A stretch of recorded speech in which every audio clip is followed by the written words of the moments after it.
미국 경제가 무너지고 있습니다. 30칙달의 부채, 예측 불가능한 무역전쟁, 그리고 AI 거품까지.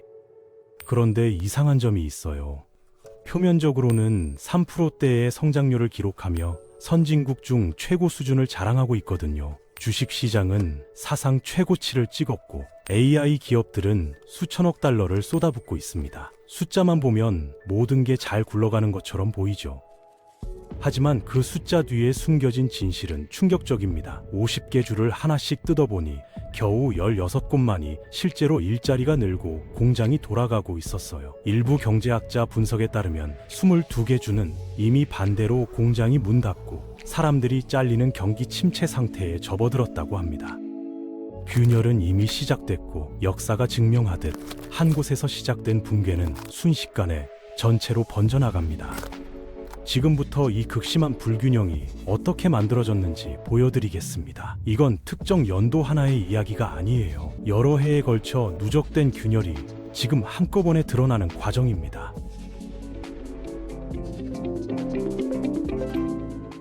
먼저 GDP 성장의 이면부터 들여다보겠습니다. 트럼프가 대통령에 당선됐을 때 가장 먼저 약속한 대상이 있었습니다. 바로 블루칼라 노동자들이었죠. 와이오밍, 아칸소, 미시시피 같은 주들은 미국에서 가장 높은 비율의 제조업 노동자들을 보유하고 있는데 사실 미국의 제조업 기반은 2차 세계대전 이후부터 계속 쇠퇴해 왔거든요. 1960년대에는 GDP의 25%를 차지하던 제조업이 1990년대에는 15%로 줄었고 지금은 고작 10% 수준입니다. 전체 일자리에서 차지하는 비중도 8%에 불과하죠. 하지만 중서부 지역에서는 여전히 제조업이 경제의 핵심이고 지난 40년간 가장 큰 타격을 받은 곳들이기도 합니다. 대부분의 경제학자들은 이걸 세계화의 자연스러운 결과라고 보는데 자유무역을 통해 인건비가 저렴한 국가에서 상품을 수입하고 미국은 기술과 과학 같은 고부가가치 산업에 집중하는 게 전체적으로는 이득이라는 거죠. 실제로 대부분의 지역에는 좋았지만 미시간이나 오하이오, 뉴욕 같은 제조업주들에서는 엄청난 불만이 쌓였습니다. 트럼프의 해결책은 당연히 관세였어요. 수입품 가격을 올려서 국내 제품 수요를 끌어올리겠다는 계획이었는데 이미 40년간 쇠퇴해온 제조업에 오히려 마지막 일격을 가하는 결과가 됐죠. ISM 제조업 지수, 쉽게 말하면 공장 경기가 좋아지는지 나빠지는지 보여주는 지표가 있는데요. 이게 거의 1년 가까이 수축세를 기록하고 있거든요. 문제는 간단합니다. 관세 때문에 공장에 필요한 부품과 원자재 값이 올랐고, 그러니 물건을 만들수록 손해가 나서 공장을 돌릴 수가 없는 거예요. 경제연구소들 분석을 보면 관세 비용의 대부분을 미국 소비자와 생산자가 부담하고 있다고 합니다. 관세가 미국 기업들이 의존하던 원자재와 부품 가격을 끌어올리면서 기존에 가지고 있던 경쟁력마저 사라진 거죠. 결과적으로 정책 시행 이후 제조업 벨트 지역에서만 수만 개의 일자리가 사라진 것으로 추정됩니다. 피츠버그 같은 곳에서는 대형 제철소들이 문을 닫고 있고 예전 철강 노동자들이 이제는 배달 트럭을 몰거나 임시직을 구하려고 몇 시간씩 통근하는 이야기들이 나오고 있습니다. 디트로이트의 상황은 더욱 극적입니다. 한때 180만 명이 살던 이 도시는 이제 60만 명 수준으로 줄었어요. 제조업 일자리가 사라지자 주변 상권도 연쇄적으로 무너졌거든요. 자동차 부품 공장이 문을 닫으면 그 공장 노동자들이 이용하던 식당, 주유소, 소매점들도 하나둘 사라지기 시작하는 겁니다. 학교 예산은 반토막 났고 공공 서비스는 마비됐으며 부동산 가치는 폭락했죠. 한 집이 1달러에 팔리는 광경이 실제로 벌어졌던 곳이에요. 클리블랜드와 영스타운도 비슷한 운명을 맞이했습니다. 영스타운은 1970년대에 제철소들이 연쇄적으로 문을 닫으면서 하룻밤 사이에 5만 개의 일자리가 증발했어요. 이런 현상을 러스트 벨트라고 부르게 된 건 우연이 아니죠. 녹슨 공장들만 남겨진 채 도시 전체가 죽어가는 모습을 정확히 표현한 겁니다. 지금 벌어지고 있는 일은 그때보다 더 빠르고 더 광범위하며 더 깊숙이 파고들고 있어요. 설상가상으로 트럼프 행정부는 이민에 대해서도 극도로 강경한 정책을 시행하기 시작했어요. 외국인 노동력 의존도를 줄여서 기업들이 국내 노동자를 훈련시키고 고용하도록 유도하겠다는 취지였는데, 문제는 이게 엄청난 시간과 돈이 드는 작업이라는 겁니다. 숙련된 노동자가 없으면 교육 속도는 더 느려지고요. 일부 제조업주들은 해당 산업 일자리의 4분의 1을 이민자들에게 의존해왔거든요. 그런데 매달 수천 명씩 추방당하는 상황에서 경제를 재건하라는 건 현실적으로 불가능한 요구죠. 지난해 일부 지역에서는 첨단 공장 건설 현장에서 일하던 외국인 기술자들이 갑자기 구금되는 일도 벌어졌어요. 이건 단발성 사건이 아닙니다. 전국적으로 비슷한 일들이 벌어지고 있어요. 건설 현장이 공사 중간에 멈추고 공장들이 정상 가동률을 밑도는 상태로 운영되며 농장들은 수확할 인력이 없어서 작물을 그냥 놔두고 있습니다. 의존하던 노동자들이 갑자기 사라져버렸기 때문이죠. 아이러니하게도 트럼프 캠페인의 핵심 공약이었던 이민 감축과 관세 정책이 정작 그를 지지했던 주들의 가장 큰 타격을 주고 있는 겁니다. 공급망 붕괴도 심각한 수준입니다. 자동차 산업만 봐도 단 하나의 부품이 없어서 완성차 생산이 멈추는 경우가 속출하고 있어요. 예를 들어 멕시코에서 들어오던 와이어 하네스 공급이 막히면서 GM과 포드는 생산 라인을 수시로 중단해야 했습니다. 관세 때문에 멕시코산 부품 가격이 30% 올랐는데 국내에서 생산하자니 인력도 없고 시설도 없는 거죠. 결국 생산량은 줄고 가격은 오르는 최악의 시나리오가 펼쳐지고 있어요. 하지만 문제는 여기서 그치지 않았습니다. 제조업 쇠퇴가 완전히 다른 산업으로까지 번진 거예요. 바로 농업 지대입니다. 캔자스, 아이오와 사우스 다코타 같은 중서부주들은 GDP의 거의 4분의 1을 농업에서 얻고 있는데 주로 대두와 옥수수를 재배해서 국제시장에 파는 구조죠. 그런데 지난 몇 년간 이런 작물 가격이 거의 절반으로 떨어졌어요. 브라질과 아르헨티나 같은 나라들이 생산량을 대폭 늘렸고 더 저렴한 노동력 덕분에 미국 농가보다 낮은 가격에 팔 수 있게 된 거죠. 하지만 여기에도 관세가 한몫했습니다. 트럼프의 관세에 맞서 중국이 똑같이 보복한 건데 미국 농업을 직접 겨냥했어요. 대두, 옥수수, 돼지고기 같은 핵심 수출품에 최대 25%의 관세를 부과한 거죠. 하룻밤 사이에 미국의 최대 구매자들이 사라져버린 겁니다. 어떤 농부들은 말 그대로 작물을 밭에서 썩히고 있는데 수확할 사람이 아예 없기 때문이에요. 중서부 전역에서 이것만으로 30억 달러 이상의 손실이 보고됐습니다. 중서부의 한 농부 이야기를 들어보면 더 생생합니다. 존이라는 이 농부는 할아버지 때부터 3대째 대두 농장을 운영해왔어요. 2022년까지만 해도 연간 30만 달러 정도 순수익을 냈던 농장이었죠. 그런데 2023년 대두 가격이 폭락하고 중국 수출길이 막히면서 작물을 팔 곳이 사라졌습니다. 설상가상으로 수확 인력도 구할 수 없게 됐고요. 결국 밭에 있는 작물의 3분의 1을 수확하지 못한 채 썩혀야 했고 은행 대출 이자조차 감당할 수 없게 됐습니다. 2024년 여름 농장을 헐값에 넘겨야 했어요. 이런 일이 지금 전국적으로 벌어지고 있습니다. 가족 농장들이 하나둘 사라지고 그 자리를 자본력 있는 대기업들이 차지하고 있는 거죠.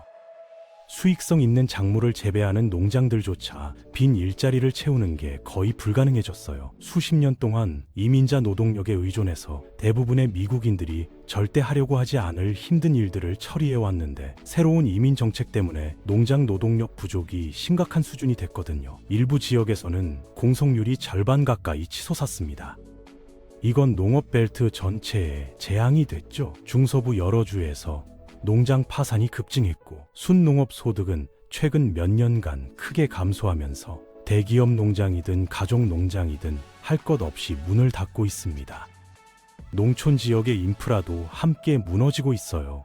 농장이 사라지면 그 지역 경제 전체가 타격을 받거든요. 작은 마을의 유일한 병원이 폐쇄되고 학교들이 통폐합되며 우체국과 은행 지점들이 철수하고 있습니다. 사우스 다코타의 한 카운티에서는 가장 가까운 응급실까지 가는데 90분이 걸리는 상황이 됐어요. 젊은 세대는 일자리를 찾아 도시로 떠나고 남은 건 고령 인구뿐이죠. 이런 지역들은 이제 경제적으로 회생 불가능한 상태로 접어들고 있습니다.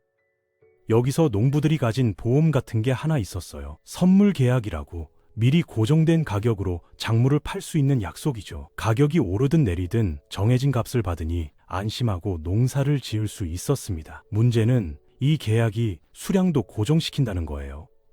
노동자가 없어서 약속한 만큼 수확을 못하면 농부는 못 판 만큼 빚을 지게 됩니다. 설상가상으로 작물 가격이 떨어지면 은행 대출 이자를 감당하기도 어려워지고 농장 자체의 가치도 떨어져서 추가 대출도 받을 수 없게 돼요. 수만 명의 농부들이 지금 이런 이중고에 시달리고 있습니다. 농업 전문가들은 이 추세가 계속되면 향후 몇 년간 수만 개의 농장이 더 사라질 수 있다고 경고하고 있어요. 요약하면 실물 경제의 일자리 문제가 금융 시스템의 대출 문제로 바뀌는 중입니다. 여기까지가 실물 경제의 붕괴입니다. 제조업이 무너지고 농업이 죽어가는 동안 대부분의 사람들은 GDP 성장률 3%라는 숫자만 봤어요. 하지만 이제부터는 더 무서운 이야기입니다. 이 모든 실패가 한 곳으로 모이기 시작했거든요. 국가가 조용히 식량 공급원을 잃어가는 것도 문제지만 농업은 GDP의 겨우 1%밖에 안 되거든요. 하지만 여기서 대부분의 사람들이 놓치는 게 있습니다. 진짜 문제는 이 산업의 실패가 금융 시스템 전체를 흔들 수 있다는 겁니다. 농장이 망하면 부채가 그냥 사라지지 않아요. 그들에게 자금을 대준 지역은행, 신용조합, 보험사들에게 전가되면서 빠르게 통제불능으로 확산될 수 있는 손실의 연쇄 반응이 만들어지는 거죠. 이 분야에 4,500억 달러 이상을 쏟아부은 대출 기관들에게는 심각한 문제입니다. 이제부터는 금융 시스템 이야기입니다. 이 모든 실패가 한 곳으로 모이고 있어요. 바로 부채 시장입니다. 그런데 농업만의 문제가 아닙니다. 완전히 다른 이유로 소비자 부채도 동시에 폭발하고 있거든요. 이건 전국적으로 퍼진 더 큰 문제의 일부예요. 특히 일부 주들을 심각하게 강타했죠. 여기까지 영상을 봤다면 미국에 부채 문제가 있다는 건 굳이 말할 필요도 없을 겁니다.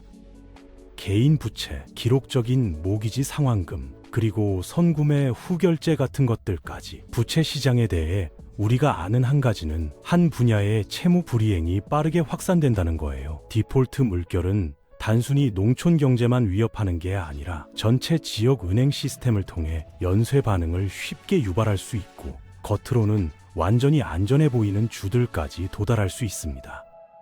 생각과 달리 서비스 기반 주들 중 상당수가 실제로는 미국에서 가장 빚이 많은 곳들이에요. 일리노이, 매사추세츠, 텍사스 같은 곳들은 이제 빚이 연소득을 크게 넘어선 상태입니다. 쉽게 말하면 1년에 10만 달러를 버는 집이 13만 달러 빚을 지고 있다는 뜻이에요. 거의 10년 동안 금리가 사실상 제로였던 덕분인데 당시에는 이게 합리적으로 보였죠. 가정, 기업, 주 정부가 싸게 돈을 빌리고 기존 부채를 재융자하며 성장이 둔화된 시기에도 계속 지출할 수 있게 해줬으니까요. 하지만 동시에 부채 수준을 폭발시키기도 했습니다. 2010년대 동안 이런 주들의 총 가계 부채가 급격히 증가했어요. 쉽게 말하면 수백만 가구가 감당할 수 없는 빚더미 위에 앉아 있다는 뜻입니다. 문제는 초저금리 시대가 끝나면서 그 부채를 진 사람들이 매우 위험한 상황에 놓였다는 겁니다. 한때 감당할 만했던 월 상환금이 갑자기 폭등하면서 가족들은 규모를 줄이고 기업들은 문을 닫고 있어요. 30년 만기 모기지를 3% 금리로 받았던 사람들이 이제 집을 팔고 재융자를 받으려고 하면 7%대 금리를 마주하게 됩니다. 월 상환금이 2배 가까이 뛰는 거죠. 자동차 대출도 마찬가지예요. 2020년에 2.5%로 받을 수 있었던 자동차 대출이 이제는 8%에서 9%까지 치솟았습니다. 더욱 심각한 건 신용카드 부채의 폭발적 증가입니다. 최근 미국인들의 신용카드 부채는 1조 달러를 넘어섰다는 분석이 나왔어요. 이건 역사상 최고 수준이고 평균 이자율은 20%를 훌쩍 넘어갔습니다. 많은 사람들이 생활비를 충당하기 위해 신용카드를 긁고 있다는 뜻이에요. 식료품비, 전기요금, 심지어 렌트비까지 카드로 결제하는 경우가 급증하고 있습니다. 더 심각한 건 좀비 부채라고 불리는 현상입니다. 많은 미국인들이 한 신용카드 빚을 다른 카드로 돌려막기 하면서 겉으로는 연체가 안 된 것처럼 보이지만 실제로는 원금을 전혀 갚지 못하고 있어요. 일부 분석에 따르면 전체 신용카드 부채의 상당 부분이 이런 식으로 굴러가고 있다는데 이건 시한폭탄이나 다름없습니다. 언젠가는 더 이상 돌릴 카드가 없어지는 순간이 오거든요.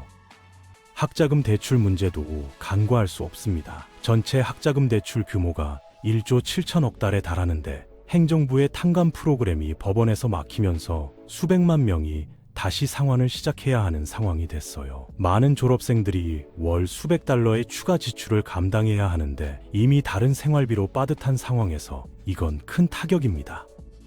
자동차 대출 시장도 붕괴 직전입니다. 팬데믹 시기에 중고차 가격이 폭등하면서 많은 사람들이 과도하게 비싼 가격에 차를 샀어요. 그런데 지금은 중고차 가격이 크게 하락했습니다. 문제는 대출금은 그대로라는 거죠. 차 가치보다 대출금이 더 많은 역자사 상태에 빠진 사람들이 상당수에 달한다는 조사 결과가 나왔어요. 자동차 압류율도 최근 급증하고 있고 차를 빼앗긴 사람들은 출근도 못하게 되면서 일자리마저 잃는 악순환에 빠지고 있습니다. 더 나쁜 건 사회 안전망이 가장 약한 주들, 플로리다나 텍사스 같은 곳들이 가장 심각한 부채 문제를 안고 있다는 거예요. 실직 상태에서 실업수당을 받을 수 없다면 부채를 지는 게 사실상 유일한 선택지가 되거든요. 바로 이런 지역들에서 신용카드와 자동차 대출 연체율이 가장 급격하게 증가하고 있습니다. 공통점은 하나입니다. 금리가 오르자 10년간 유지되던 돌려막기가 멈추기 시작한 거예요. 이게 진짜 무서운 이유는 따로 있습니다. 이런 부채들이 전부 지역은행들의 대차 대조표에 앉아 있다는 거예요. 지역은행들의 상황도 갈수록 악화되고 있습니다. 농업대출, 중소기업 대출, 소비자 대출이 동시다발적으로 부실화되면서 자본 건전성에 빨간불이 켜졌어요. 특히 중소 지역 은행들은 예금이 빠져나가는 속도도 빨라지고 있습니다. 사람들이 높은 금리를 주는 머니마켓 펀드나 국채로 돈을 옮기고 있거든요. 최근 몇 년간 상당한 규모의 예금이 지역 은행에서 빠져나간 것으로 추정됩니다.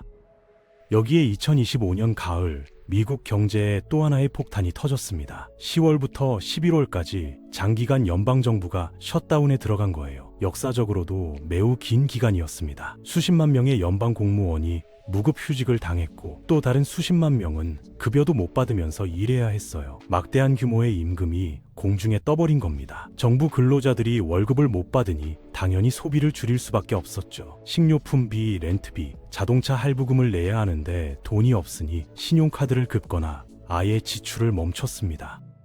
문제는 이게 연방 공무원들에게만 국한되지 않았다는 거예요. 정부와 계약을 맺은 수백만 명의 계약직 노동자들도 일을 못하게 됐는데 이들은 공무원과 달리 셧다운이 끝나도 밀린 급여를 받지 못합니다. 완전히 소득이 증발한 거죠. 수천만 명이 의존하는 푸드스탬프 지급도 중단될 위기에 처했어요.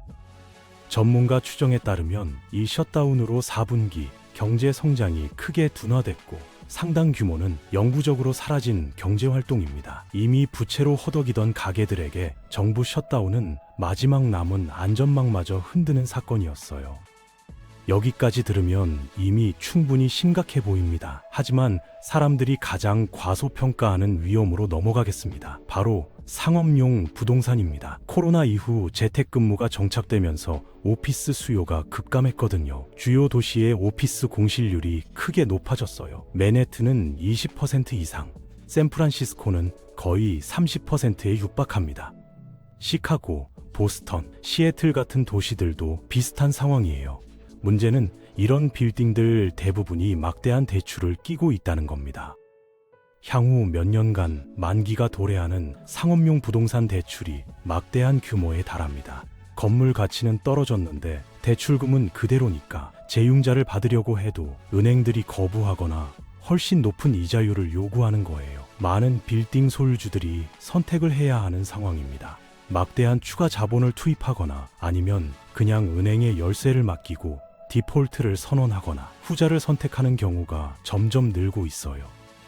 뉴욕의 유명한 오피스 빌딩 하나가 최근 모기지 페이먼트를 중단했습니다. 수억 달러에 매입했던 빌딩인데 현재 가치는 절반 수준으로 평가받고 있어요. 소유주는 추가로 돈을 붓기보다는 빌딩을 은행에 넘기는 쪽을 택했죠. 이런 일이 전국의 주요 도시에서 벌어지고 있습니다.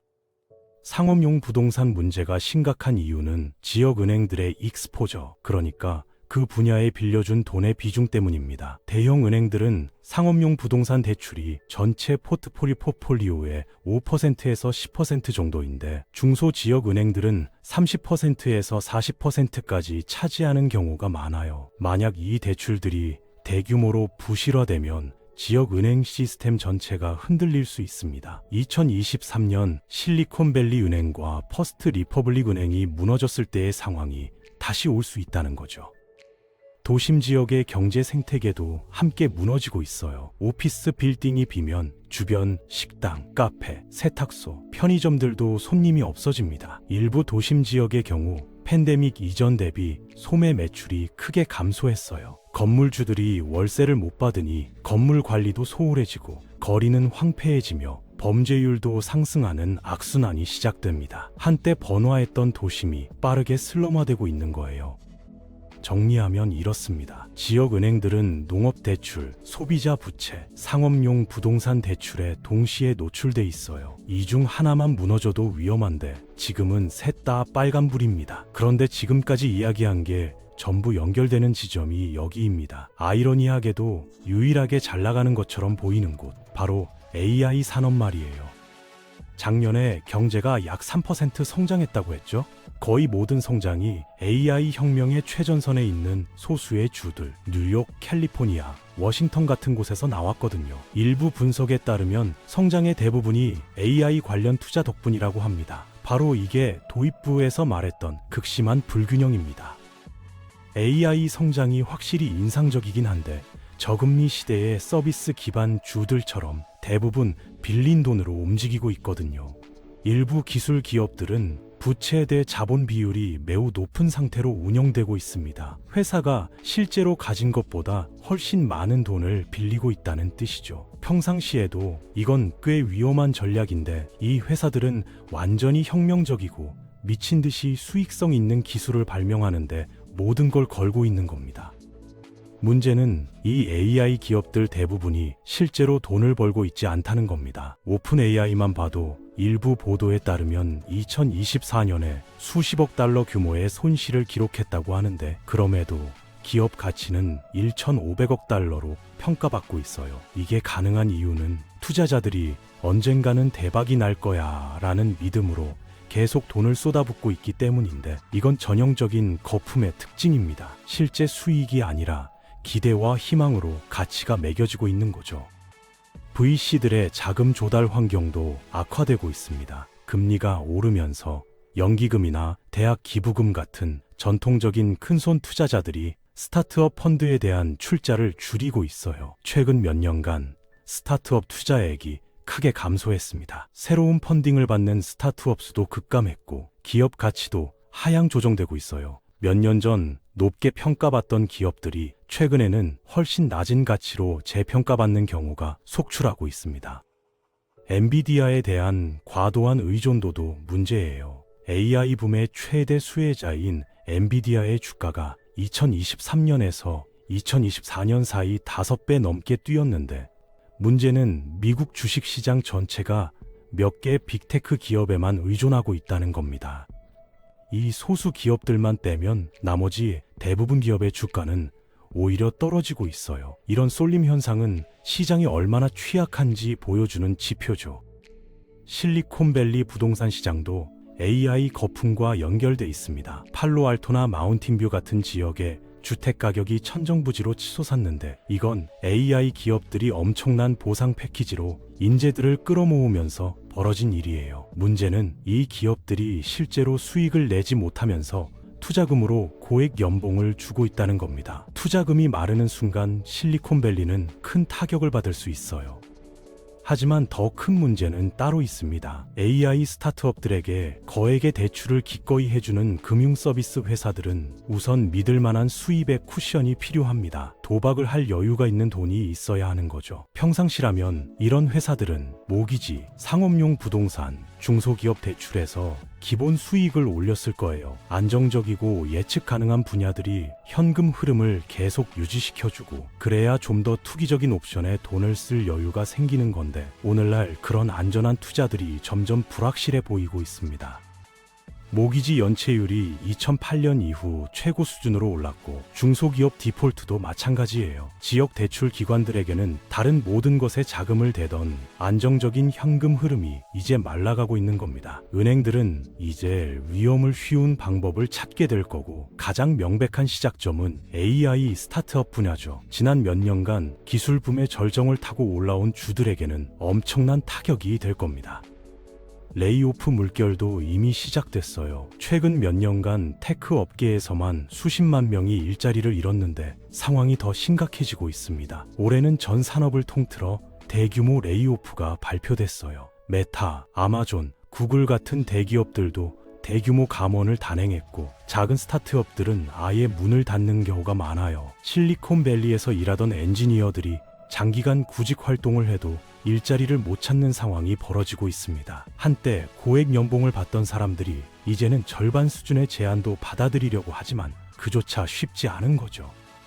정리하겠습니다. 지금 미국 경제는 세 개의 층으로 나뉘어 있어요. 표면에는 3% 성장과 AI 붐이 있고, 중간에는 무너지는 제조업과 농업, 그리고 폭발 직전의 가계 부채가 있습니다. 그리고 가장 밑바닥에는 이 모든 걸 연결하는 금융 시스템이 있어요. 상업용 부동산, 지역 은행, AI 투자 자금, 이것들이 전부 같은 파이프로 연결돼 있습니다. 2008년을 기억하시나요? 그때도 모든 게 잘 돌아가는 것처럼 보였어요. GDP는 성장하고 실업률은 낮았으며 부동산 가격은 계속 올랐죠. 하지만 그 밑바닥에는 부실한 대출들이 복잡한 금융상품으로 포장돼서 전 세계에 퍼져 있었습니다. 아무도 그 위험의 크기를 제대로 파악하지 못했고, 파악했다 해도 이번은 다르다고 믿고 싶어 했어요. 지금도 마찬가지입니다. 단지 이번에는 교외 모기지 대신 농장 대출과 공장 폐쇄, 상업용 부동산 공실, 그리고 레버리지로 세워진 기술 회사들이 도화선에 불을 붙일 수 있는 거죠. 각각의 문제는 관리 가능해 보일 수 있지만 이것들이 동시에 터지기 시작하면 시스템 전체가 무너질 수 있습니다. 금융 시스템은 거대한 거미줄처럼 모든 게 연결돼 있거든요. 한 곳에서 시작된 위기는 순식간에 전체로 번져나갑니다. 차이점이 있다면 이번에는 규모가 훨씬 더 크다는 겁니다. 2008년 당시에 비해 미국의 총 부채는 2배 이상 증가했어요. 기업 부채도 크게 늘었습니다. 더 많은 돈이 걸려 있고, 더 많은 사람들이 영향을 받으며 더 복잡하게 얽혀 있어요. 2008년에는 연준이 금리를 빠르게 내리고 양적 완화를 통해 시스템을 살릴 수 있었지만, 지금은 인플레이션 때문에 그런 여유가 없습니다. 그렇다면 질문은 하나입니다. 일반 개인이 체감하는 첫 신호는 무엇일까요? 아마도 이런 순서로 올 겁니다. 먼저 지역은행에서 대출 거절이 급증합니다. 주택담보대출, 자동차 대출, 사업자 대출이 갑자기 까다로워져요. 그 다음은 신용카드 한도가 줄어들기 시작합니다. 은행들이 위험을 줄이려고 하거든요. 그리고 주변에서 실직 소식이 들리기 시작하죠. 처음에는 테크 기업, 그 다음은 금융권, 마지막으로 소비재 기업 순으로요. 만약 이 세 가지가 동시에 보이기 시작한다면 그게 바로 도미노가 넘어가기 시작하는 순간입니다. 2008년도 리먼 브라더스가 무너지기 직전까지 대부분의 전문가들은 괜찮다고 했어요. 1929년 대공황도, 2000년 닷컴 버블도 마찬가지였죠. 모두가 이번은 다르다고 믿고 싶어 했지만 결국 똑같은 패턴이 반복됐습니다. 과도한 레버리지, 자산 거품, 그리고 시스템적 취약성, 이 세 가지가 모이면 언제나 같은 결말로 향합니다.